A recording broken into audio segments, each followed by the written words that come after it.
dañuy sant yàlla bu baax rafetlu tamit li nga xamante ne gis nañu ko fii ndax CSS de entreprise boo xam ne ci Sénégal entreprise bu am solo la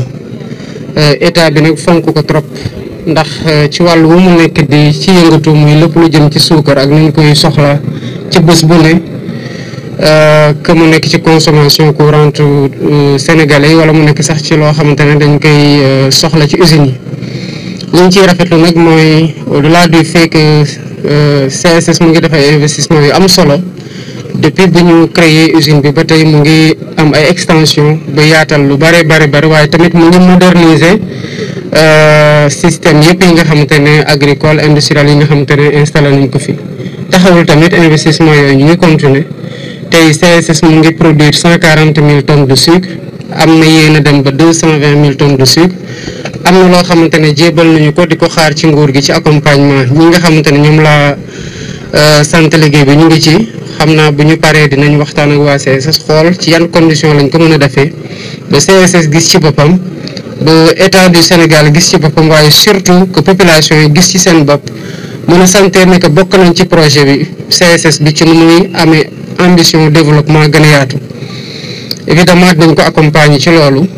waaye lii mébét gi nga xamante ne bokk nañu ko ak CSS mooy naka la ñuy def ba suukar bi nga xamante ne soxla nañ ko Sénégal ñu mën ko di defaree fii Sénégal ba bu desee sax ñu mën a dem jaay bitim réew waaye mu bañ a dootoon loo xamante ne dañ koy andee bitim réew di ci fay loo xamante ne day xaw a jéggi dayo waaye nag li ñu ciy def effort war ci ànd ak CSS te mooy suñu objectif mooy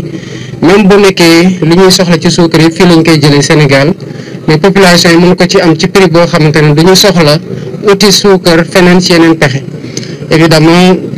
lépp loo xamante ne waxtaan la ci ak li nga xamante ne war nañ ko defandoog CSS nañ ci ànd ak ñoom am nañ yaakaar ne objectif autosuffisance alimentaire yi ñu am noonu ci wàllu suukar bi ak leneen nañ ci mën a ànd ak moom ba atteindre ko facilement ci domaine bu mu nekk. Ces efforts continuent avec une modernisation des équipements qui engage encore d'autres investissements mais toujours dans cette volonté de la CSS d'accompagner l'État du Sénégal dans la perspective de la souveraineté alimentaire du Sénégal. Cela est d'autant plus important que malgré l'envergure de l'exploitation, le marché évidemment depuis les années 70 à maintenant a beaucoup cru et les perspectives démographiques rendent compte aussi de besoins qui vont forcément augmenter dans les années à venir. La CSS anticipe déjà dans cette montée des besoins en consommation de sucre qui reste à être satisfait à l'état actuel déjà et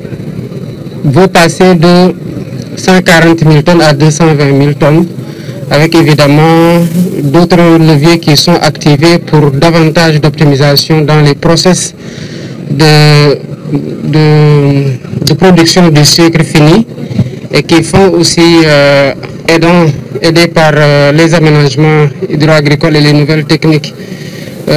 pour aller vers une production toujours plus grande. Dans cette perspective,